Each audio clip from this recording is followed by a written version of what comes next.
Hello YouTube, with 4 5 stars coming up on the horizon in the new banners, it's time to talk about the characters. I will make a guide for each one of them, and we start from Robin, one of the best supports in the game, an incredible amplifier of the physical element and the harmony domain. I will be using this format that is a very simplified guide that allows you to understand everything at a glance, and I also explain the syntax of the entire guide, so stick with me and get ready. We start from the basic attack, which is the easiest part of the kit. Plus 20 energy as all the basic attacks, and the damage that is 100% of her attack to a single target, very easy. The skill is 30 energy as all the skills, and it has an incredible buff of 50% damage to all allies except herself for 3 turns. When we say allies, it's all the characters. The ultimate is her main part of the kit. It costs a lot, 160 energy, regenerates 5 as all the ultimate abilities, and it activates a status called Concerto. When she activates Concerto, an action with 90 speed is added in the action sequence, and when it triggers, she comes back. So basically, she comes back after a while.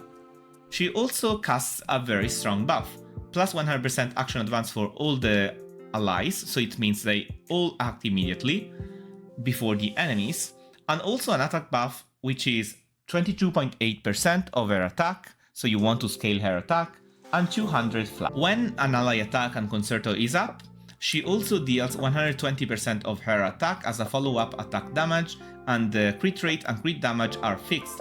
100% crit rate, 150% crit damage. So this means her attack is again very important. Now that we have covered basic skill and ultimate, we continue to her traces, starting from the talent. Total Resonance gives 20% crit damage to all allies, and when an ally attacks, she regenerates 2 energy. It's very strong because it's free 20% critical damage. Now let's talk about Ascension Traces.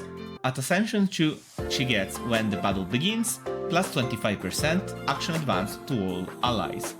That will come in handy at Ascension 4, she gets, when Concerto is up, critical damage for all follow-up attacks from allies is increased by 25%. This is incredibly strong for follow-up attack teams. But keep in mind that if you don't have a follow-up attack team, you just lose out on this Ascension talent.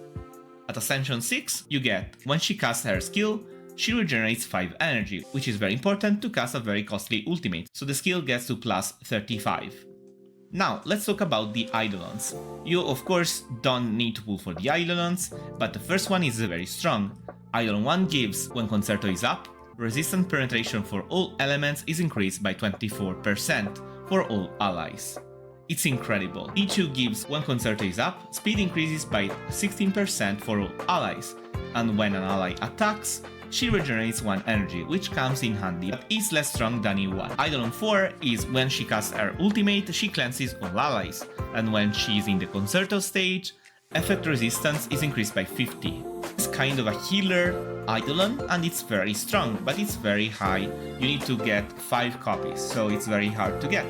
Eidolon 6 gives, her ultimate crit damage is increased by 450% for 8 attacks at most. This is strong because it makes her damage relevant, but it's not crucial as a support.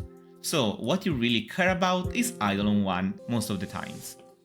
Now let's go to her light cones.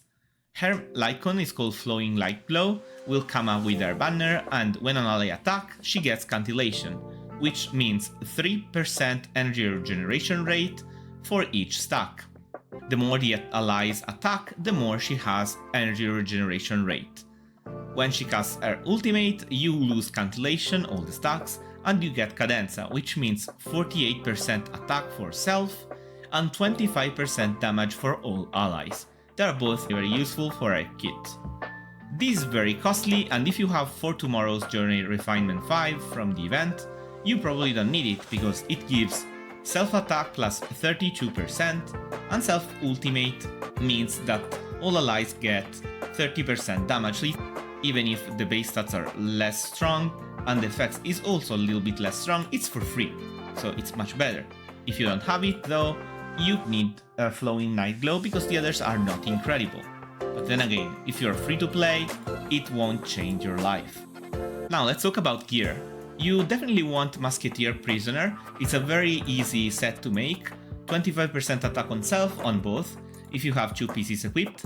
So it's very easy to combine and you get what you need. You just need attack percent. The most attack percent you get, the more you're happy, and it means you also don't need speed, which is harder to get, so you are lucky there.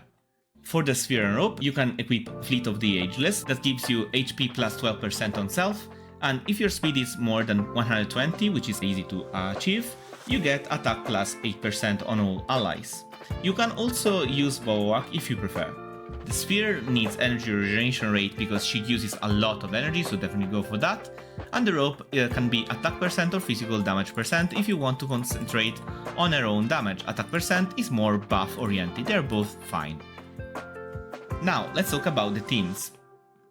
The main team for Robin is the Ratio team with Topaz. It's incredible, you have Adventuring as the best healer, but you can swap out this as much as you want if you prefer other patterns for Ratio. One is Jiaoqiu, is a very strong Nihility character, it can definitely replace Topaz, but you can go free to play and have Queen Hyphen. When it comes to the healing options, Adventuring is the best, but you can opt for something else. The other is the Yunli team with Yunli, Topaz, or any other support, like Tingyun is very strong, Robin of course, and Huo as a healer. You can definitely have Adventuring too, but Huo is very strong because she can refill energy for Yunli, that needs a lot, and Robin. Now, let's see that in action.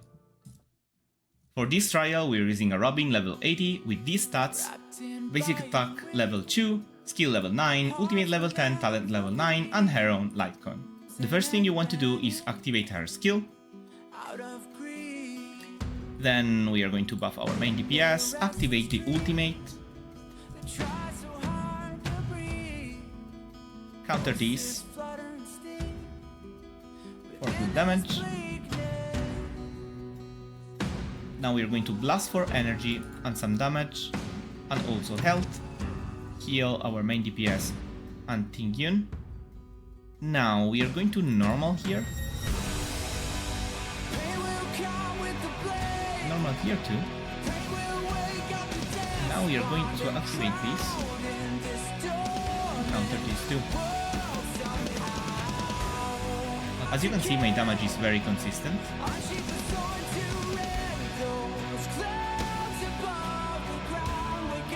Tingyun's ultimate for the buff and energy.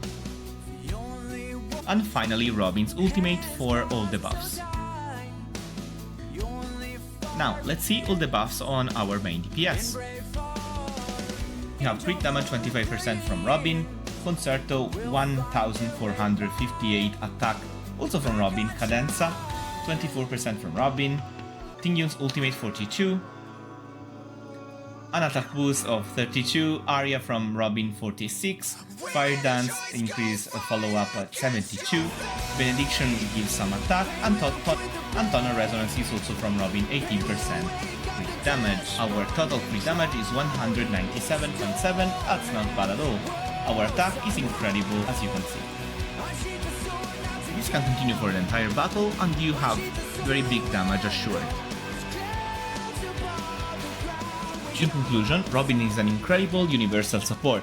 She can provide a tiny bit more support for follow-up attack users, but don't let it stop you, she is very good for any team, especially if you have 2 attackers, because she can buff the entire team. Feel free to pull for her if you don't have any other support. If you already have Sparkle or Ron May, you can think about it. Added points come from having a follow-up attack team. If you are indecisive, feel free to comment down below and I will help you make the right decision. Also be sure to check my Ultimate account guide from summer 2024 that I will link in the description and at the end of the video. Thank you for being here, this is Nero Atlas, signing out.